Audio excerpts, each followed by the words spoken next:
nalaginip ako mga langga kagabi, madaling araw. Ngayong kanina madaling araw, yun ang panaginip ko mga langga na may inaya daw ako na pumunta kami doon kasi may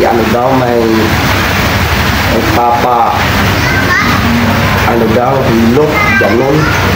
Ako naman daw sumama. Sabi ko daw, sige sama ako. Labang-alaga pinuntahan namin kasi pagdating sa mga 1 kilometro naming lakad, yung kasama ko pala nagkaroon na ng sungay. Ngayon, tuloy-tuloy lang kami. Kaya nagmukha lang siya parang nagmaskara. Ngayon, diretso lang kami. Sus, mga langga, ka-imperno na pala yun. Kaya tinanong ko doon ang mga tao doon, nagtanong ako, ano to dito? Sabi niya, impyerno. Alam mo mga langga, ang mga tao doon, ano mga ginagawa? Ang mga lasinggero doon, pinapainom ng ng mga asupri. Ang mga naninigarilyo, pinapausok nung yung mga nagbabaga ng mga kahoy ng mga sanga. Yun pala ang nila, sigarilyo doon. Tapos yung mga pala, yung nagsusugal, naglalaro ng mga baga na mga bagang, yung mga baga na mga pira-piraso. Sabi ko, hala, ganito pala ang nangyayari pag oras na kinuha ka na. Yun ang nasa isip ko noon na time na yun. Tapos yung mga langga, yung mga nagre-rape, pinaparusahan talaga doon. Na para silang laging nilalatigo. Lalo na yung mga nakapatay. Latigo lagi, latigo, walang pahingang latigo. Parang ginagawa silang laruan lang ng mga naglalatigo. Ang naglalatigo din, mga demonyo din na may mga sungay. Sa sobrang init doon, pakiramdam ko. Kaya nga nung pakiramdam ko talaga yung parang ako mga langga, yung nagpaapawis ng tulog ay sobrang init talaga. Yung ganoon ang doon. Parang inihaw.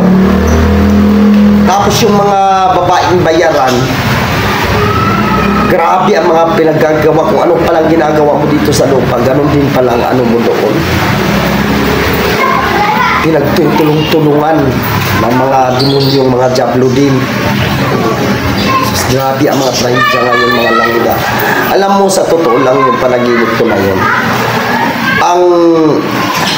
Kung sa 1 kilo, ang nasa langit, 1/4 lang. Lahat nasa impyerno. Yun ang ko, panaginip mga langga. Mas marami pa kay Satanas. Kaya pala hindi na magtatagal talaga tong mundo. Kaya yun yung sinasabi nila na malapit na. Kasi bakit ako nanaginip ng gano'n? Nagdadasal naman ako natutulog. Kaya pinapaalala ko talaga sa inyo mga langga, magdasal-dasal na rin tayong lahat kung pwede na. Kasi parang palapit na lalo na yung mga ngayon, mga pangyayari sa mundo na palala ng palala, tapos na ang COVID-19, di ba? May mga tsunami nang dumaan. Ito na naman na binabalita nila na biguan. Yan kailangan talaga natin na sana hindi matuloy. Kawawa ang mga tao talaga, halos lahat. Nagising ako, pawis na pawis talaga kung anong forma ko sa pagtulog, ganon din ang forma ko sa nung parang nagdoon ako kay parang gumanon daw ako. Ganon ang forma ko. Paggising ko, nagkaganon pala ako dito sa sa Cleopatra ko. Ganon din, ganyan ang forma ko. Wala palang espiritu ko, nandun pala, dinala ng demonyo. Kaya kailangan talaga manalangin tayo. Kaya mahirap na. Kasi ang dami talagang ngayon, mga trahedya na mabibigat. Kailangan na natin magsisi na talaga. Maniwala kayo sa hindi. Bahala kayo. Basta ako nagsabi, ako ng totoo. Kailangan higpitan pa natin ang pananampalataya talaga. Kawawa tayo pagdating natin sa langit. Tatay ko nga, nasa impyerno. Nagkita-kita daw kuno kami doon. Tapos, pinapainom ng mga asopre, ang mga trupa nandun. Siya pang umaayaw, pinipili.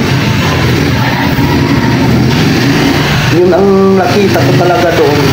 Pati tatay ko. Kahapon, mga alas 2, may dumating sa akin na customer. So ngayon, itong client ko na nagpariban siya. Ngayon, may dala-dala siyang speaker. Tapos yung speaker niya, siyempre malakas ang boses din. Nagpa-music siya. Ngayon, yung mga nagre-request sa akin ng mga followers and non-followers, may nag-request talaga sa akin yan na sumayaw daw ako ng cha-cha.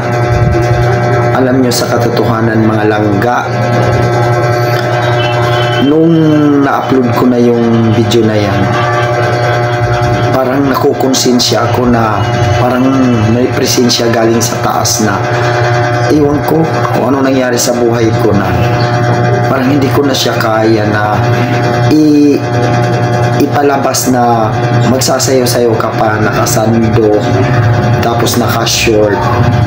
Siyempre naman isa din na kasuutan ko talaga na wala. Alam yun naman pagbabago ng buhay ko na parang may nagtutulak, hindi ko maintindihan. Kaya ako parang sa pakiramdam ko na iba kasi ang pakiramdam natin yung parang sinisipa yung dibdib natin ng kaba na may parang magdidikta na parang kasalanan yung ginawa ko sa kasuutan palang number 1 na. Tapos parang nagsasaya ako ng nagsasaya ako sa harapan ng ganyan ng music.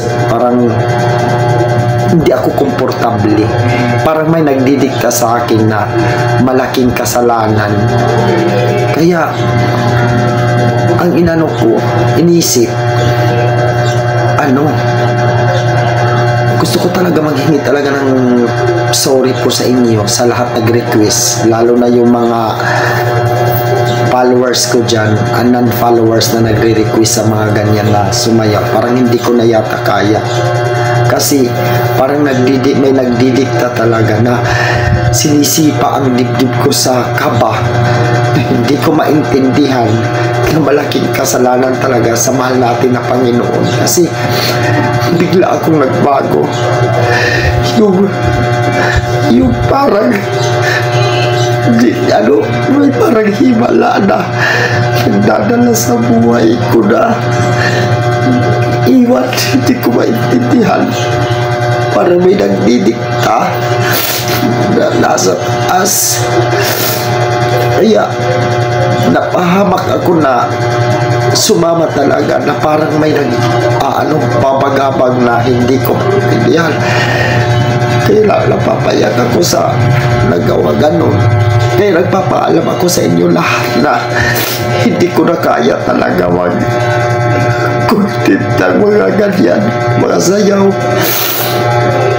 At saka parang nakukonsensya ako na parang napipresensya na hindi ko maintindihan talaga at hindi ko mapaliwanag na may nagtutulak talaga sa akin na hindi ko na dapat siya gawin dahil parang alam ko na kasalanan sa taas. Pero iwan ko lang sa hindi naniniwala. Basta ako ang nararamdaman ko dito totoo. Maniwala kayo, sabihin nyo man drama. Hindi ako nagdadrama. Totoo sinasabi ko, nakukonsensya ako. Kaya nagpapaalam ako sa inyo na hindi na talaga mangyayari. Nasasayaw pa ako. Parang hindi ko na kaya. Nakukonsensya ako. Parang pakiramdam ko na sobrang bigat na kasalanan lang ginagawa ko. Kaya hindi ko maintindihan sarili ko.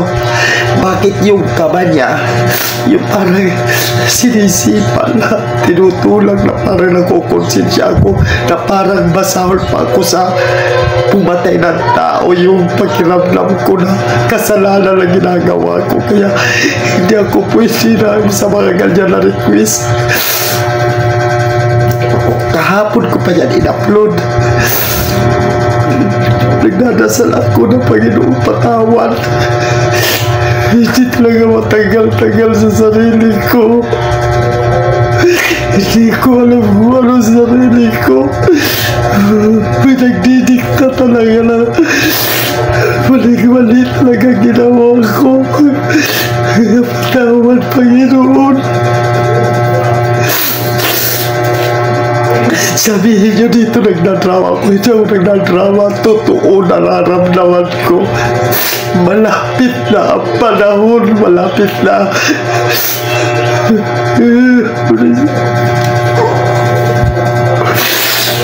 Kaya kailangan talaga tayo magbago. Parang hindi ko maintindihan. Ang hindi talaga nakakaintindi dito, hindi talaga maniniwala. Ang hindi nagpaparamdam, hindi talaga nila mararamdaman.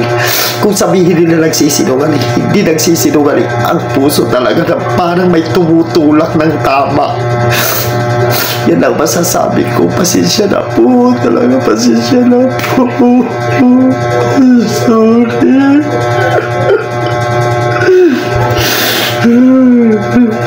Sa kahirapan na yun na buhay. Kasi galing talaga ako na ang lahat talaga ng mga damit ko sa totoo lang. Puro mga pambabae.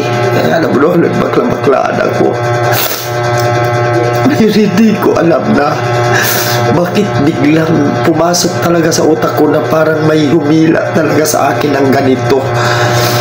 Kaya nagpapasalamat din ako sa mga tao na tumulong din. Tsaka parang nabago na parang iba. Kaya hindi ko ma-explain talaga ng maayos yung nararamdaman ko hanggang ngayon. Praise the Lord. Kahit wala akong damit na mga alam kong bawal eh. Hindi ako nagbabasa ng Bible. Pero ramdam na ramdam ko lahat ang nararamdaman ko.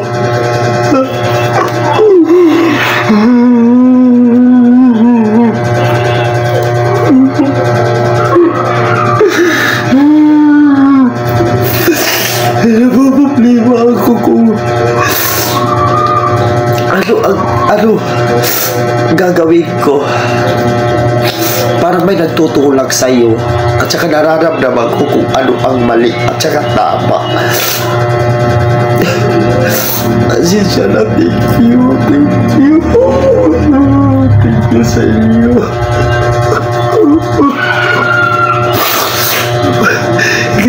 Nalilito kasi ako sa buhay ko. Kaya ngayon, kung ano nararamdaman ko, susundin ko na po yan. Tsaka talagang seryoso ako sa buhay ko na ganito na. Kaya magbabago na talaga. Kaya yung lahat na nire-request lahat dyan ng tungkol sa mga bawal, kasi nararamdaman ko na kung ano ang mali at saka tama na dapat gawin. Kasi parang may something na nararamdaman mo sa puso mo. Kaya alam ko na ganyan bawal. Pasensya na talaga, hindi ko na talaga masusunod yun, lalo na yung mga nagre-request kasi alam ko nagbablog ako Kaya may mga request na parang bawal talaga sa ano ko pagtitiwala, dahil hindi naman tayo lahat pare-pareho ng religion. Ang inaano ko lang kasi dito, kung ano talaga ang nabiliban ko lang sa buhay ko, yung may nagdidikta sa iyo kung mali siya or tama ang ginagawa mo. Kaya yun lang po ang masasabi ko at maraming salamat po sa inyo. Kasi kapag hindi ko kasi sabihin, parang napupuno ang dibdib ko ng kaba na hindi ko maintindihan. At saka parang parang hindi ako kontento na gusto ko talaga i-broadcast yung mga nararamdaman ko. Kaya pinaramdam ko sa inyo dito ngayon. Yan lang po.